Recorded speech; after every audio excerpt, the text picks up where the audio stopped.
ไม่ต้องตกใจนะคะนี่ใส่ลุงเองนะคะฟังอะไรก็ไม่รู้นะคะโอ้ยนี่กินได้นะคะนี่ก็ไม่มีใครกินเลยนอกจากลุงคนเดียวนะคะไม่กล้ากินค่ะ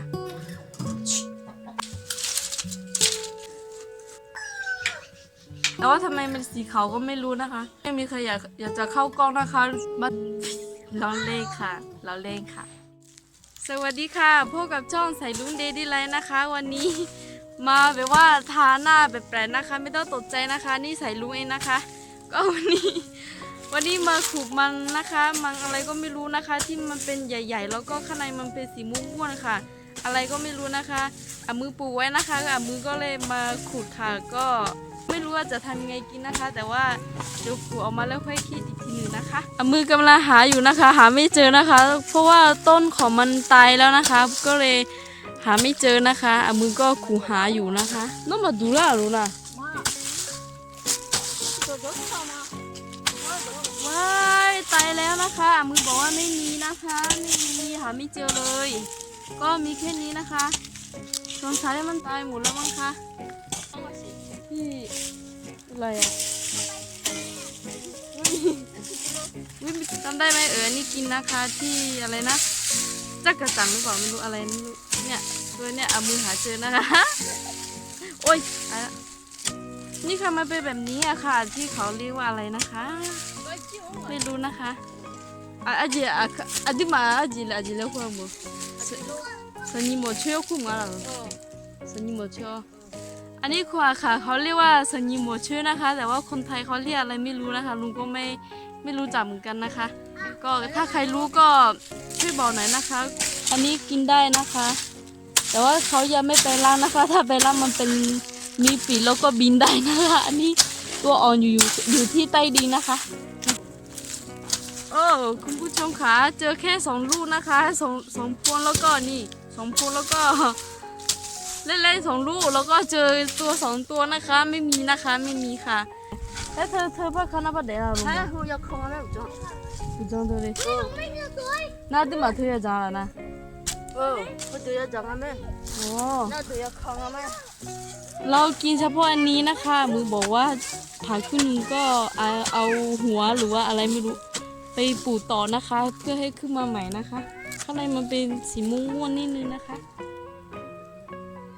นี่ค่ะได้มาแล้วนะคะคือเป็นอย่างนี้นะคะคือวันนี้ไม่ได้ตั้งใจจะถ่ายคลิปนะคะพอดีว่าทำงานอยู่นะคะแต่ว่ามือมาพอดีเลยมือบอกว่าไปขุดมันอันนี้นะคะก็ลุงก็ตามมาถ่ายคลิปบรรยากาศให้ดูนะคะก็เดี๋ยวหน้าก็ทาแป้งไว้นะคะก็เหมือนผิดบ้านเลยนะคะเดี๋ยวไม่ต้องตกใจนะคะลุงเองนะคะก็ยังไม่รู้เลยว่าจะทำอะไรกินนะคะเดี๋ยวรอดูก่อนว่าลุงจะไปทำอะไรกินนะคะมือก่อนแค่นี้เดียวเองนะคะให้ลุงหมดเลยค่ะเนี่ยมือคุจงว่าโกงหมดเลยนะคะ ก็ไม่เห็นนี่มีเลยนะคะเพราะว่าหาไม่เจอเลยค่ะก็ไปค่ะ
นี่ค่ะเสร็จแล้วนะคะหน้าตาก็จะออกมาอย่างนี้ค่ะจริงๆมันต้องเป็นสีม่วงๆนะคะม่วงอย่างนี้หมดเลยนะคะ อันนี้ก็เป็นอ่อนๆนะคะ